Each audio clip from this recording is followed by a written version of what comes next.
Do you ever dream of jet-setting around the globe but feel held back by your bank account? Don't worry, you're not missing out as much as you think. While exploring other cultures can be eye-opening, sometimes staying home is the safer bet. In part 3 of our series, we're diving into 5 truly disturbing tourist deaths that prove exactly why.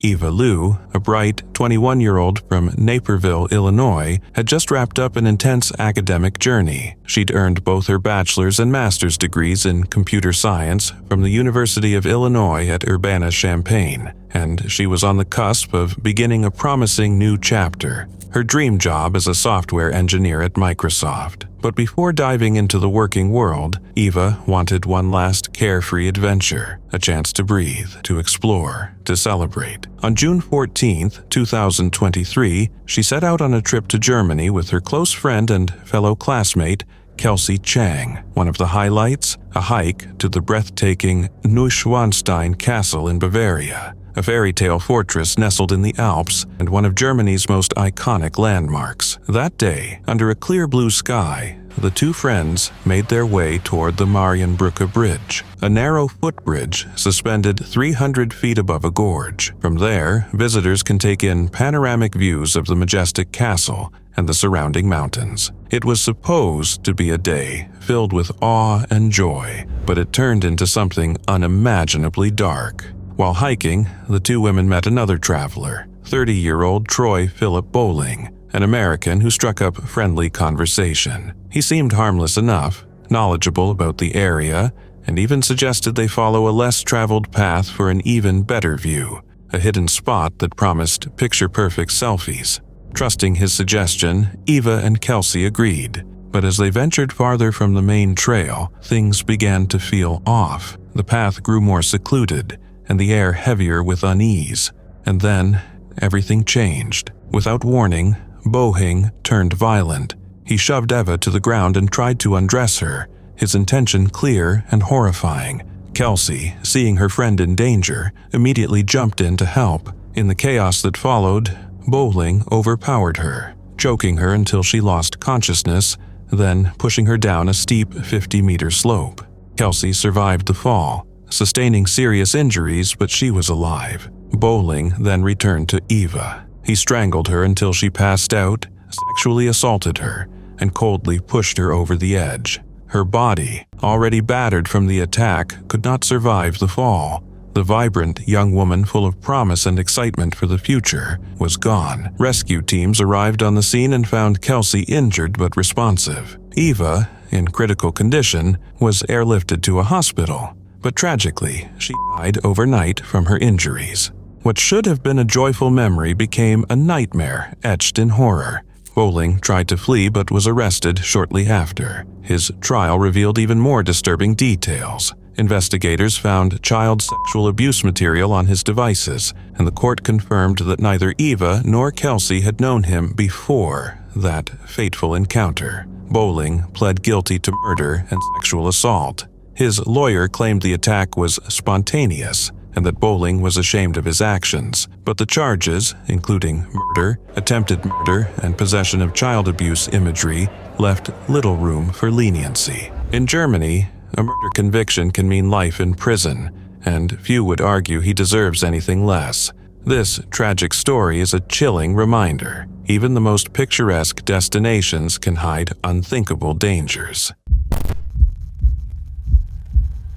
Catherine Chappell had what many would call a dream career. A brilliant visual effects editor, her work lit up the screens of millions. She helped shape the world of Game of Thrones, even earning a Primetime Emmy for her efforts on the epic Season 4 finale, The Children. Born in December 1985 in Westchester County, New York, Catherine's path took her from Hofstra University in Long Island to the vibrant entertainment world of Vancouver. She left her mark on blockbusters like Captain America, The Winter Soldier, and Divergent. Her talent was unmistakable, and her future in the industry was incredibly bright. But beyond the red carpets and computer screens, Catherine had another passion: wildlife conservation. In 2015, she traveled to South Africa, not for work, but to support Wildlife ACT, a conservation charity dedicated to protecting endangered species. Her mission was heartfelt: raise funds, raise awareness, and do something meaningful outside the realm of Hollywood.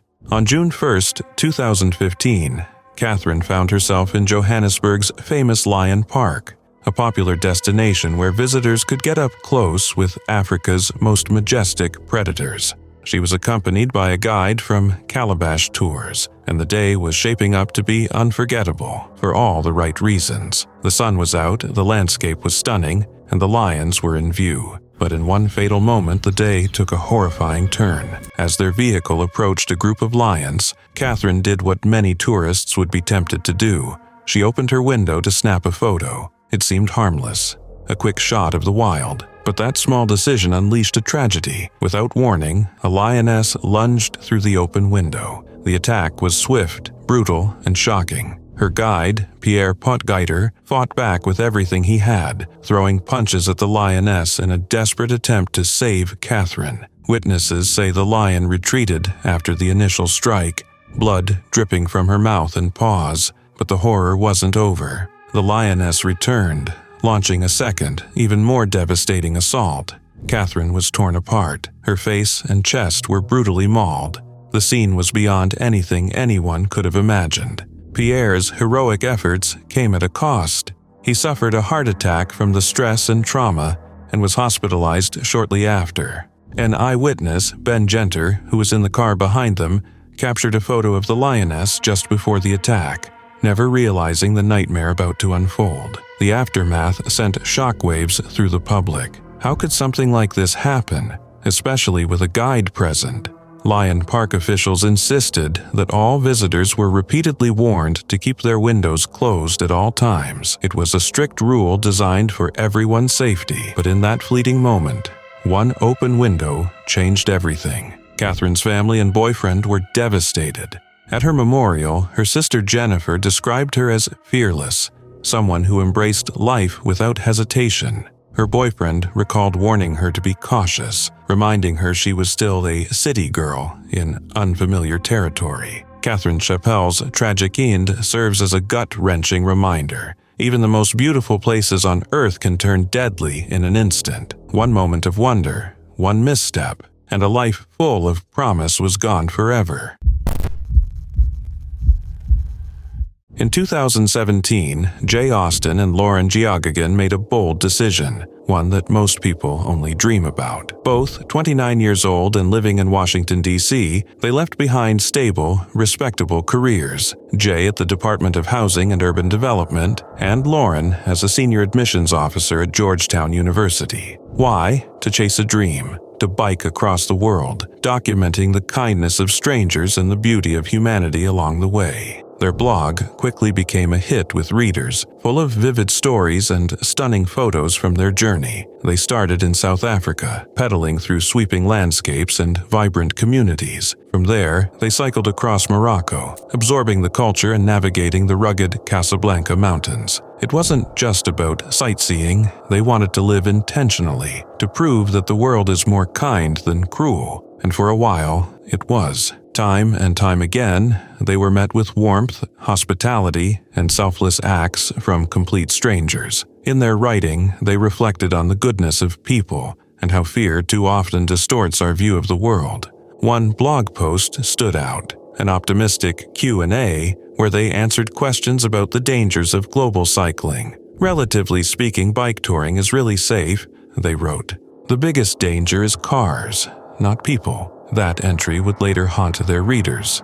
On July 29, 2018, Jay and Lauren were cycling through Tajikistan, a country known for its breathtaking mountain scenery and ancient Silk Road history. They were joined by two other cyclists, one Swiss and one Dutch. Together, the group was riding about 60 miles south of the capital, Dushanbe. Then, the unthinkable happened.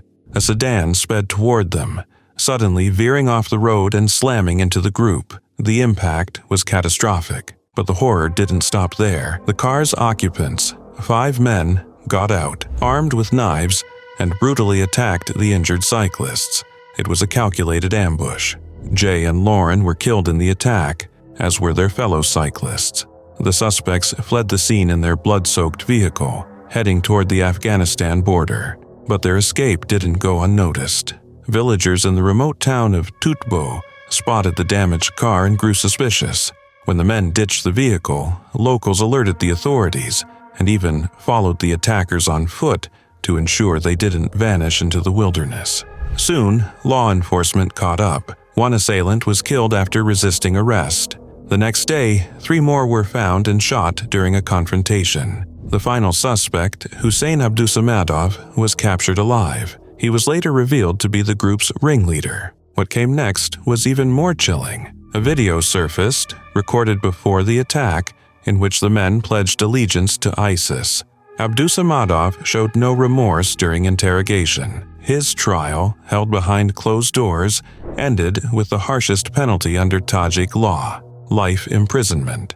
Jay and Lauren's story is heartbreaking. 2 idealistic, kind-hearted people set out to prove that the world is filled with goodness, and for the most part, it was. But their journey ended in unspeakable violence, a tragic reminder that even the most inspiring adventures can carry unimaginable risks. Still, their story endures, not because of how it ended, but because of how bravely it began. On October 5, 2022, 24-year-old Sebastian Mahia turned on a water heater in his Airbnb rental in Rio de Janeiro. He was simply trying to enjoy a warm shower after a long day. What he didn't know, what no guest could have anticipated, was that this ordinary act would end his life. Within minutes, a silent, invisible killer, carbon monoxide, filled the room. And just like that, a life filled with brilliance, purpose, and promise was stolen. Born on May 9, 1998 in Miami, Florida, Sebastian was the son of Rosa Elena Martinez Bettis and Jimmy Mejia Londoño, both immigrants from Colombia. He grew up in Miramar, where his sharp intellect and deep curiosity were evident early on. By the time he graduated summa cum laude from Palmetto Ridge High School in 2016, it was clear that Sebastian was destined for big things. He went on to attend Florida State University, where he earned a dual bachelor's degree in Latin American and Caribbean Studies and International Affairs, with a minor in Portuguese. Again, he graduated summa cum laude in May 2020, a testament to his academic drive and dedication. But Sebastian wasn't just about the books. He poured his heart into everything he did. Throughout college, he served as an English instructor and child care provider in Managua, Nicaragua, while also tutoring and teaching in Tallahassee and Naples, Florida. He volunteered with the Tallahassee Bail Fund and the Frenchtown Urban Farm. He didn't just study his community, he served it. At FSU, he also stepped up as a leader, acting as director and event coordinator for the Coalition for Latinx Studies. Sebastian was passionate about his heritage. He traced his roots to the Muisca and Panch peoples and committed himself to understanding their history and advocating for their recognition as indigenous communities in Colombia. His research took him from dusty archives to remote villages, from the Amazon to the Andean highlands. His work wasn't confined to classrooms. It lived in the communities he visited and the people he met. In spring 2021, he earned a departmental fellowship to New York University. There, he began his master's degree at the Center for Latin American and Caribbean Studies, diving deep into topics like indigeneity, capitalism, and social movements in Brazil and Colombia. By the fall, he was in Rio de Janeiro, pursuing a prestigious Fulbright Research Fellowship, collaborating with historians at the Federal University of Rio. Then came that tragic October day. In his Airbnb bathroom, a malfunctioning gas water heater began leaking carbon monoxide, a colorless, odorless gas. The exhaust duct was damaged and incorrectly installed. The bathroom had no ventilation, no escape for the fumes, and worst of all, no carbon monoxide detector. By the time anyone realized something was wrong, it was too late. Sebastian's body was discovered the next day. A police investigation confirmed what experts dread. The water heater installation violated building codes. The exhaust system was faulty. It was an accident waiting to happen. one that could have been prevented with a single carbon monoxide detector. Despite marketing itself as a company committed to safety, Airbnb doesn't require hosts to install carbon monoxide alarms. Even after Sebastian's death, the company never reached out to his grieving family. In June 2023, his parents filed a lawsuit against Airbnb in California state court, not just for justice, but in hopes of preventing another tragedy like this. But no legal victory can undo what was lost. No settlement can replace a son, a scholar, a future changemaker. Sebastian Mahia was more than a victim of a faulty heater. He was a rising star, a bridge between cultures, a champion of justice. His life mattered, and it should never have ended like this. In January 2013, Sarai Sierra, a 33-year-old mother of two from Staten Island, New York, embarked on her very first solo trip abroad. Fueled by her deep passion for photography, Sarai set her sights on Istanbul, Turkey, a city bursting with culture, history, and architectural splendor. She longed to capture its energy through her lens, turning inspiration into art. For Sarai, this wasn't just a vacation. It was a dream, a personal quest, and a bold adventure into the unknown. Originally, she planned to travel with a friend, but when those plans fell through at the last minute, Sarai chose to go alone. She didn't let fear or uncertainty hold her back. She embraced the opportunity, trusting that the world was as beautiful and open as she hoped to find it. For days, she wandered through ancient alleyways and busy bazaars, photographing domes, minarets, and quiet corners of everyday life. Her camera was her constant companion, her way of seeing the world and sharing it. Throughout her stay in Istanbul, Sarai remained in close contact with her loved ones. She sent messages, video chatted with her children, and posted photos and updates on social media. Her family felt reassured by her frequent communication, by her joy, and by the sense of wonder in her words. She was happy, thriving, doing something just for herself. But on January 21st, the day she was scheduled to fly home, Sarai never arrived at the airport. She didn't board her flight. She didn't call. She simply vanished. Her disappearance triggered immediate alarm. Her husband, Sarai Sierra, and her brother, David Jimenez, flew to Istanbul to search for her. They worked alongside Turkish authorities, distributed missing person flyers, and retraced her steps. Istanbul, which had once been a place of artistic inspiration, was now the epicenter of a desperate search for answers. The investigation gained international attention. Surveillance footage showed Sarai alive on January 21st, captured by security cameras in a food court and walking down a street. She wore the same outfit in which her body would later be discovered. Clues were scarce. Her belongings, passport, clothes, phone charger, and medical cards were still in her rented room, suggesting she hadn't intended to leave permanently. 12 agonizing days passed before the truth was uncovered. On February 2nd, Sarai's body was found near the remnants of the ancient city walls in Istanbul's Sarayburnu district. The area, frequented by tourists during the day, had become the scene of a horrifying crime. Sarai had suffered a fatal blow to the head. A blanket found nearby suggested she had been moved after death. Her family's worst fears had come true. What was supposed to be a personal journey of growth and creativity had ended in a nightmare. Turkish authorities launched a sweeping investigation. They questioned 9 suspects and pored over DNA evidence. Eventually, a breakthrough came. A homeless man named Ziya Tasala was arrested. Under interrogation, he confessed. He admitted to approaching Sarai as she took photos near the city walls. When she resisted his advances, he struck her with a rock. His DNA matched evidence found at the scene. In June 2014, he was convicted of Sarai Sierra's murder and sentenced to life in prison. Her death stunned both Turkey and the United States. Sarai had been a careful traveler, a devoted mother, and a woman simply following her passion. Her murder cast a harsh spotlight on the dangers faced by solo female travelers around the world. Sarai Sierra never made it home, but her story lives on, not just as a tragedy, but as a testament to courage, creativity, and the deep yearning we all share to explore and experience the world.